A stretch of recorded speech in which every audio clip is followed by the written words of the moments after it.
Hello and welcome. In today's video I'm going to share with you the 7 best PvE Arc tames. Also, before we get into it, make sure to like and subscribe as it helps the channel. In at number 7 is the Pteranodon. Now this is really an essential beginner tame to any PvE player, as its saddle is unlocked as early as level 38, which means you can get into the air without having to go further into the game. Something like an Ogee is far superior, but its saddle was unlocked in the late 60s, and that is going to take a while, especially if you're using official settings. So the Pteranodon really is very much a viable solution for getting you in the air really early on. And really what a good feeling this is. The first time you get up into the air in Arc, it is literally heaven. And on top of all of that, it does make metal farming and just general resource harvesting so much easier, as you don't have all of the risks of all of the creatures on the ground. If there is a Giga looming below you, you don't have to worry, you can just simply fly past it. Unless you run out of stamina, of course, because then that's not going to go well for you. And that is actually one of the things which the Pteranodon does definitely struggle with. And also, its saddle is a little bit expensive for level 38. Getting that chitin and keratin can actually be a real pain. But either way, back to its stamina and also its weight. Sadly, they are not that great. If you do tame a high enough level, you should be fine, but still, these things compared to something like an Ogee are definitely lacking in this department. Obviously, you can level it up to make it a bit better, but especially an unleveled one or a low leveled one, which you probably will have considering you are quite early into the game.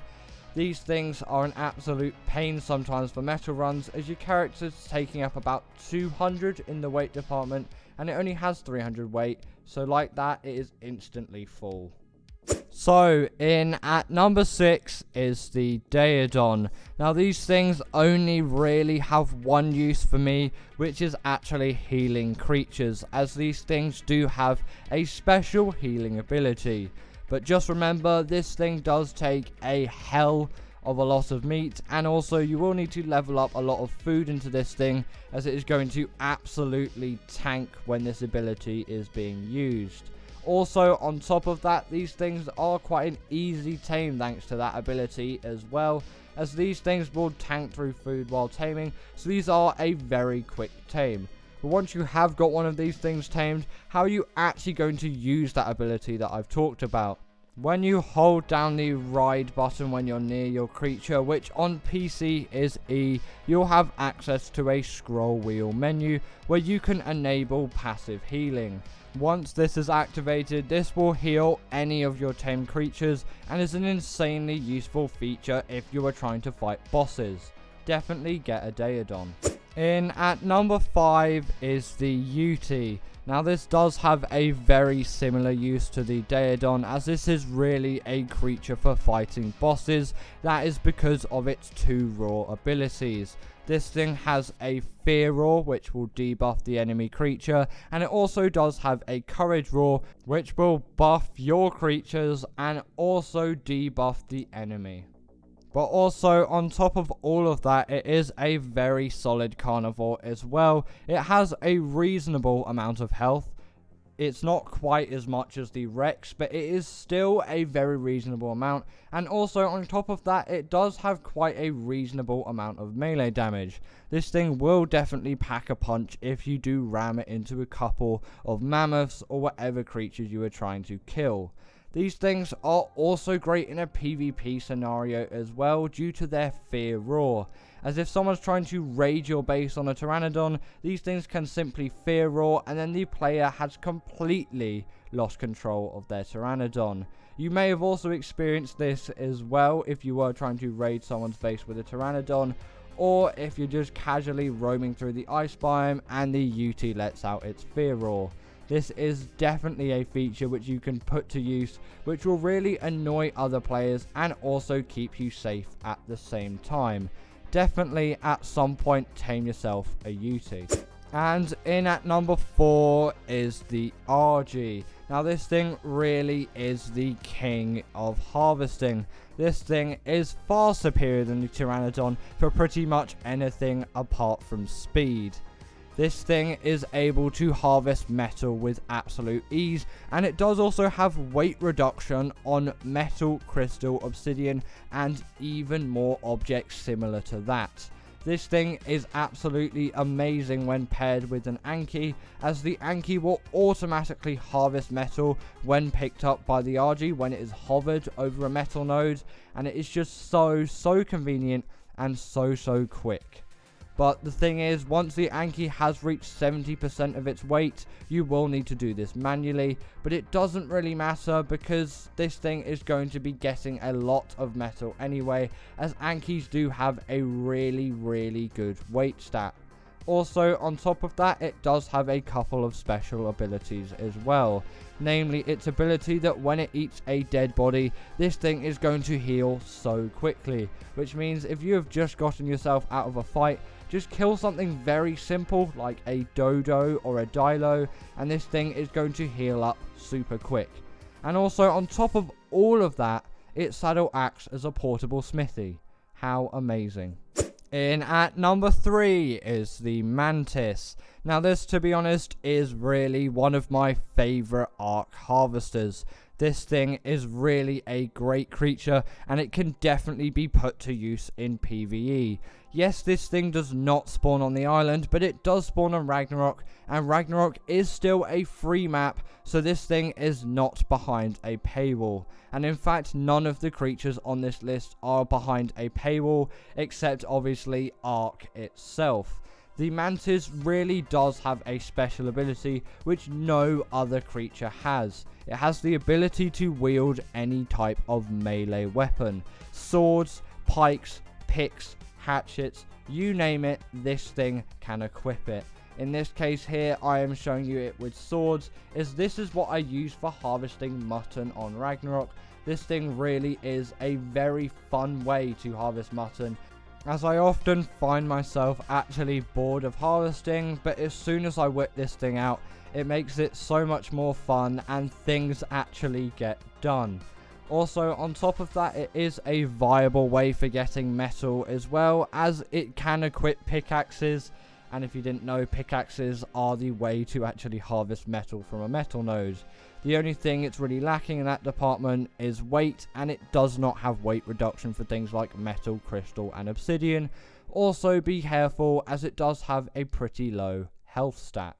In at number 2 is the Thyler. Now this thing really is absolutely legendary. This is definitely the number 1 travel mount in Ark. Absolutely no questions asked. This thing is really insane when it comes to mobility. It does have a lot of speed and also a lot of abilities, which mean any piece of Ark terrain is an absolute breeze to get through.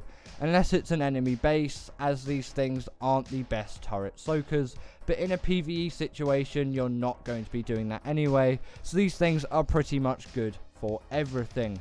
You can even take them caving if you want as well, except sometimes they are a bit too big.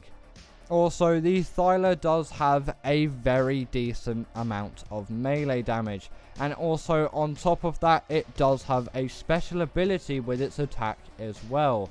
When it attacks a creature, it has a bleed ability, which means this thing can do absolutely insane damage to any creature it hits.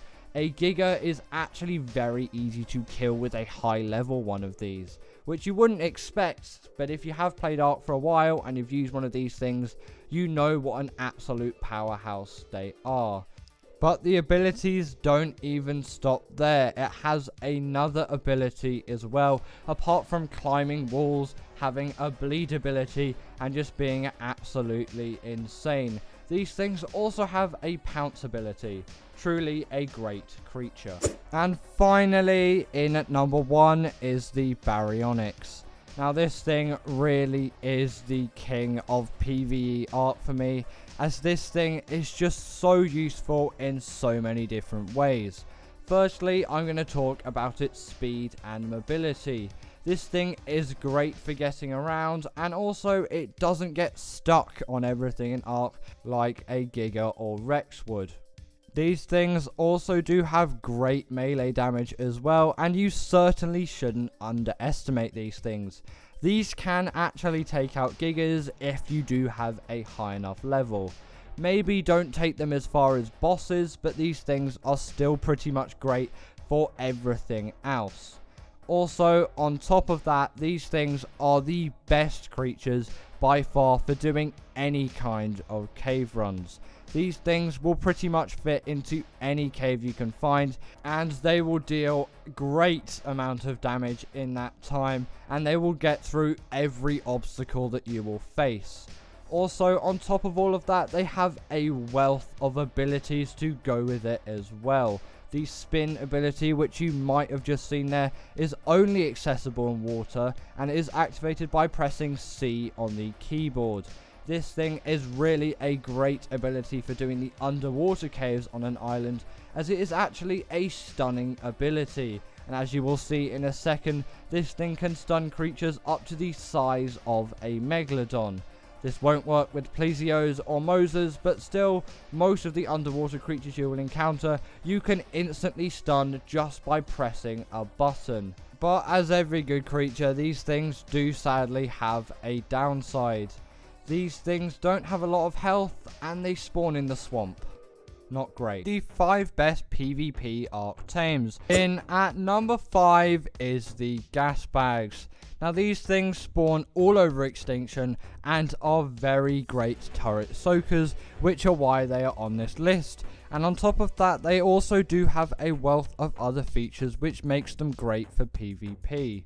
Firstly, they're not actually that difficult to tame, and they are quite abundant, and they don't spawn in very hostile areas, which means these things aren't actually that hard to tame in a PvP situation where you have limited resources and you're probably on the run. Also, on top of that, it doesn't even require a saddle for you to ride this thing. The saddle is only there if you did want 2 people on it, which actually does make it quite useful as well. Also, on top of that, it is actually very great for traveling around, as it is actually very good at flying. If you can call it flying, it is using gas, so maybe it's farting. But either way, this thing is great for traveling around, as it has reasonable speed, and if you level up its oxygen stat, which will allow it to have more of that gas, this thing can actually travel great distances without you needing to take a break. And look at its lovely face. How could you not love this creature? It is so cute and derpy at the same time. But there is one major downside to this flying method, and that is that this thing is actually really hard to control. I'm sure once you learn it, it will be very easy, but for me, this wasn't the easiest thing to tame, and I did end up getting killed a few times. But I'm sure if you utilize this thing properly and you learn how to fly it, it is great. And also, I managed to outfly wyverns with this thing, so it definitely does have incredible speed. As if you didn't know, wyverns are one of the fastest flyers in Ark, not counting any abilities like the dive bomb ability. And you can see how out of control I was, because I pretty much ended right at the top of the map. When I eventually ran out of stamina though, I just came falling back down and died again. In at number 4 is the Snow Owl. Now this thing is way easier to control than the Gasbags, so luckily I actually had a fighting chance when controlling this thing. Overall, the Snow Owl has a very good controlling system. This thing is very smooth to control and really does fly like a dream. And on top of that, it has the glide ability, which makes this flyer a dream to fly around, as it is really quick and just really easy and intuitive to control. Now, this glide ability isn't just for the Snow Owl though. The Griffin also shares this same ability. But I feel like with the Snow Owl, it just controls so much better with this dive bomb ability. It feels a lot less clunky and more smooth, and a lot nicer to control. Also, it does have a very good ability for PvP especially. It has a sort of heat vision mode where you can see any living creature on the Ark map. And this is great for spotting enemy tames, but also enemy players that may be hiding in bushes. Now for this next ability I'm going to talk about, you're going to need to level up that stam. The Snow Owl can heal any creature and it will freeze it at the same time, and this will obviously use stamina. But the thing is, this won't just heal your creatures, it will heal any creature, that be enemy creatures or wild creatures, so definitely keep that in mind. But this ability is so useful if you're doing bosses and you just need to quickly heal a tame, as it will completely freeze the battle and quickly heal up your creatures. Also, the Snow Owl actually does have a reasonable melee damage stat. Just maybe don't do too much aerial combat, as its turning circle isn't the greatest, and its speed definitely isn't going to match up to something like the Managama. But in my opinion, this creature is a lot more useful than the Managama ever could. And also on top of that, it has its pellets as well, which can be fed to gachas to give you insane loot. Yes, this has been nerfed. Previously, this was a lot more OP, but it definitely still is OP and 100% worth doing. This seems a bit stupid after the last one, but in at number 3 is the Carb Enemies. Now you may be thinking to yourself, the Carb Enemies, how is it better than the Snow Owl for PvP? And overall, it isn't, but it exceeds in one place that really does put it in place for third. The thing is, these things are absolutely great soakers, and they are reasonably small, and they do not take up a lot of space. And it is definitely funny to see one with really fast movement speed. This isn't their actual speed, by the way, it's just I have for some reason insane speed on my Ark Island save. But a turret soaker definitely doesn't need to be quick, and this isn't quick, but it definitely is an amazing turret soaker. These things can tank through so many bullets, and they have a very high health stat, and on top of that I'm pretty sure they have damage reduction too. Just make sure you have some protection when riding it, or send it out by using a whistle, as there's no protection for you, the player, when you were turret soaking on this thing, and you really do not want to be killed in the middle of a raid.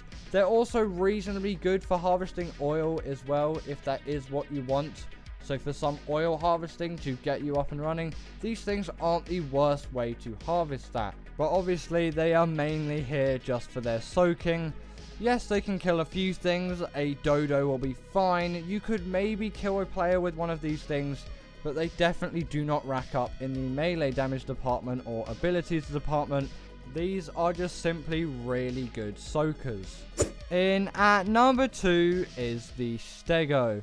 Now this is definitely a great PvP creature, and it is mainly known for its insane soaking skills, and after the TLC came out, these things are even better for that job, as they have even more abilities on top of that, including protection for the rider while it is soaking turrets, which is something the Carb Enemy simply doesn't have.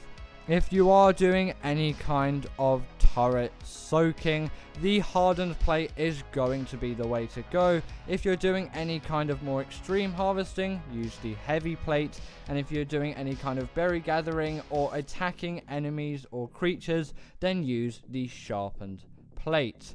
Also, on top of all of that, these things aren't actually the worst when it comes to being berry gatherers as well. These things are actually very good at farming as well, and they also have an ability when attacking which will stick a creature in place, drain all of their stamina, and usually even kill the enemy that you are trying to fight. The Stego is definitely the creature made for doing any kind of soaking, and it is also a great attacking dino as well. Just don't take this thing into any kind of water scenario, as that is not going to go well for you. But for soaking and dealing insane amounts of damage, the Stego is simply the way to go. There is no other option. And finally, in at number 1 is the Giga. Now these things really are any PvP player's dream, And if you're playing on the island, you are really going to struggle with actually getting one of these things, as they are very rare, and even if you do find one, you're going to get a low level most of the time, which means you're probably just going to have to kill it and wait for a higher level to spawn. Also, on top of that, they take a hell of a lot of tranks and a lot of time, and if you're playing on official, these things are going to take tens of hours to tame. And if you did think about breeding them, then be prepared to raise a Giga baby for 1 whole week. Now, in terms of the number 1 spot, the Giga and the Carcharodontosaurus are almost interchangeable, but the Giga's been around for longer and it has more known uses, so that is why I've put it there instead of the Carcharodontosaurus. This thing is lacking in just 2 areas though. It has an absolutely awful stamina stat. Don't even try to level it because it's not going to help. And it also does have a rage meter, which means once this thing has been dealt enough damage, this thing will kick you off of its back and kill you and anything in the area. So don't use this thing for soaking, as it's probably just going to go rage on you. But this thing is great after you've done all the soaking, and you can just run in with your Giga and absolutely demolish everything that's left, all of the creatures that they may have left, and definitely all of the players. As the Giga also has a bleed ability along with its bite, which means it can deal immense amount of damage no matter the enemy's health. Right, anyway, that is going to be the end of today's video. I hope you enjoyed. Also, did you agree with this list? If not, comment your top 5 below, and I will see you all later. Bye.